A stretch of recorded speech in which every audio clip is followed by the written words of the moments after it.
समाजामध्ये आपण आयुष्य जगत असताना कोणाला ना कोणाला गुरु मानत असतो. घरात पती पत्नीला माझ्या परिवाराने गुरु मानलं, आम्ही गुरु मानलं. आणि काही वेळा तिथं होत असलेला कार्यक्रम, मग तो महाशिवरात्रीचा असेल, गुरुपौर्णिमेचा असेल, या कार्यक्रमाच्या निमित्तानं विद्यार्थ्यांच्या शैक्षणिक साहित्य वाटपाचा असेल, या निमित्तानं आम्ही उपस्थित राहत होतो. यामध्ये एखाद्या व्यक्तीला आपण गुरु मानले आणि त्यानिमित्तानं संपूर्ण कुटुंब आम्ही त्या कार्यक्रमात उपस्थित राहत होतो.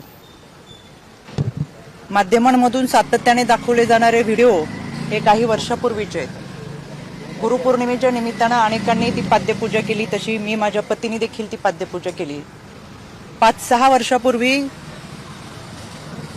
ज्यावेळेस आपण ज्या लोकांच्या संपर्कात असतो, ते 5-6 वर्षानंतर एखाद्याचं कृत्य, एखाद्याची वैयक्तिक वागणूक, त्याचं वैयक्तिक आयुष्य याच्याबाबत आपल्याला कोणतीही सुतराम कल्पना नसते. आज आपण ज्यांच्या बरोबर आहोत, जे आपल्या बरोबर आहेत, ते उद्या पुढे जाऊन कसं वागणार आहेत ही कल्पना आपल्या